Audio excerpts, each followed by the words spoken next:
Hello dear students, today we will discuss about types of chemical reactions. ठीक है, तो इससे पहले हम कर चुके हैं कि केमिकल रिएक्शन क्या होता है, रिएक्टेंट्स और प्रोडक्ट्स क्या है, how to write the chemical reaction in the form of chemical equation. ठीक है, और वर्ड इक्वेशन क्या है, स्केलेटल इक्वेशन क्या है और किस तरह से बैलेंस किया जाता है। तो अब हम टाइप्स ऑफ केमिकल रिएक्शंस पढ़ेंगे।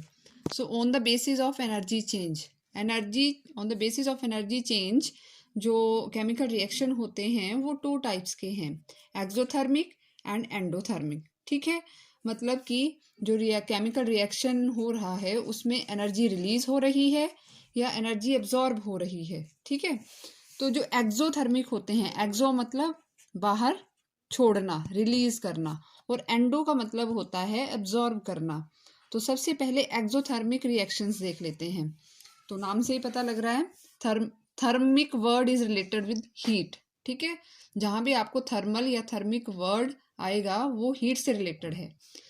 तो those chemical reactions in which heat energy is released, अभी बताया मैंने आपको, एक्सो मीन्स रिलीज करना, छोड़ना, released during the reaction are called exothermic reaction. जिसमें जिन केमिकल रिएक्शन में हीट जो है वो रिलीज होती है, ठीक है, हीट एनर्जी रिलीज होती है, उनको बोलते हैं एक्सोथर्मिक रिएक्शंस। ठीक है, तो एग्जांपल्स देख लेते हैं।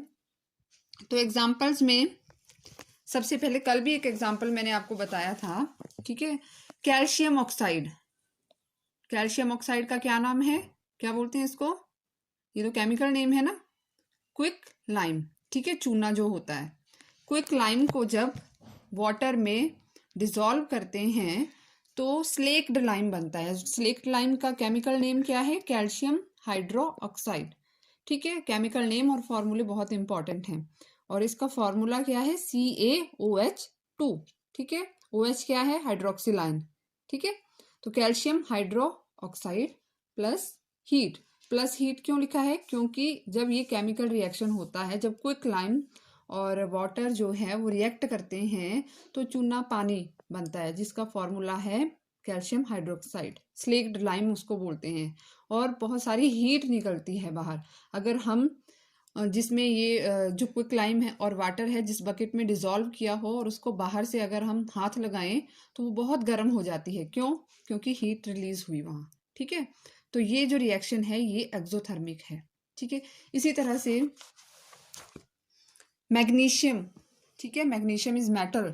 मैग्नीशियम जब ऑक्सीजन की प्रेजेंस में जलाते हैं ना मैग्नीशियम ऑक्साइड को, ठीक है, मैग्नीशियम रिबन होता है, जब उसको ऑक्सीजन की प्रेजेंस में बर्न किया जाता है तो वाइट पाउडरी सब्सटेंस बनता है मैग्नीशियम ऑक्साइड। ठीक है, प्लस हीट। ठीक है, और हीट जनरेट होती है। तो ये जो और भी एग्जांपल्स यहाँ पे दिए हैं, मीथेन प्लस ऑक्सीजन है। ठीक है, मीथेन और ऑक्सीजन, जब मीथेन गैस जब ऑक्सीजन की प्रेजेंस में बर्न होती है तो कार्बन डाइऑक्साइड गैस निकलती है, वाटर, ठीक है, और साथ में हीट निकलती है। ठीक है, जहाँ प्लस हीट है इसका मतलब है हीट जो है वो क्या हुई, रिलीज हुई। ठीक है, सेकेंड टाइप पे आते हैं, एंडोथर्मिक रिएक्शन।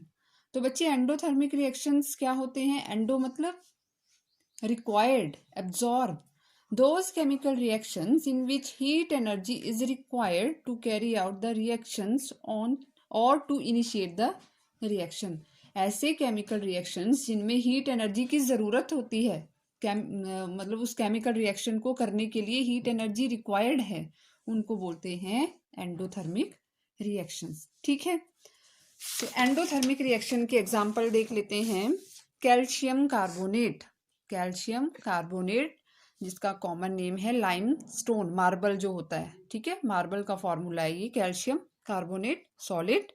ठीक है, एरो लगाया, कैल्शियम ऑक्साइड बना plus carbon dioxide.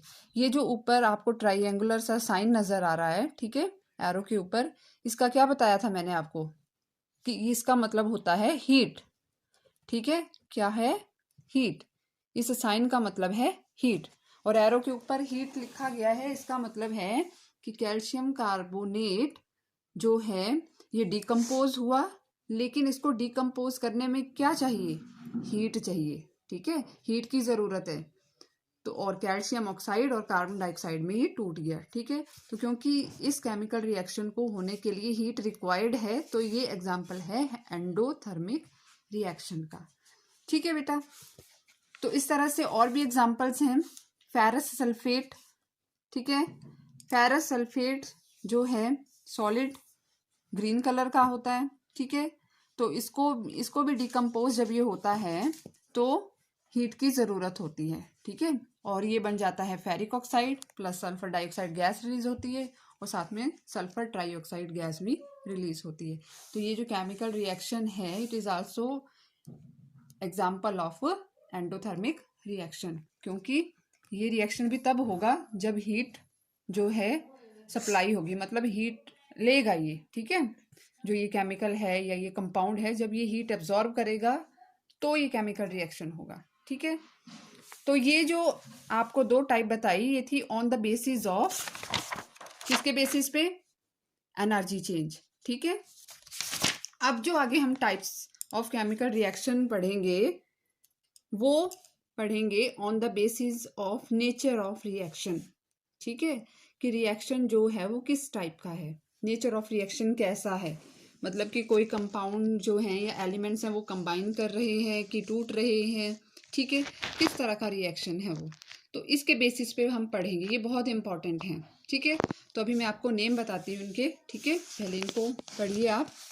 Combination reaction 6 types हैं। ठीक है, combination reactions, number second decomposition reactions, number third displacement reactions, number 4 double displacement reactions. ठीक है, 5 neutralisation reactions and 6 redox reaction, जिसको कि ऑक्सीडेशन रिडक्शन रिएक्शन भी बोलते हैं। ठीक है, तो ये जो हैं 6 टाइप्स हैं केमिकल रिएक्शन की on the basis of nature of reactions.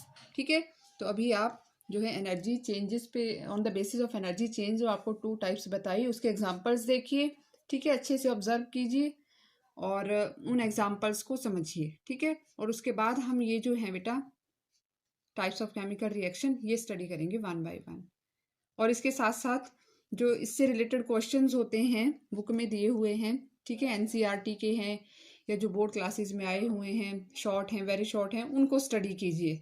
ठीक है, साथ में जो टॉपिक कर रहे हैं उसके साथ साथ उस टॉपिक से रिलेटेड जो क्वेश्चंस हैं उनको भी अच्छे से स्टडी कीजिए। ठीक है, ओके, थैंक यू।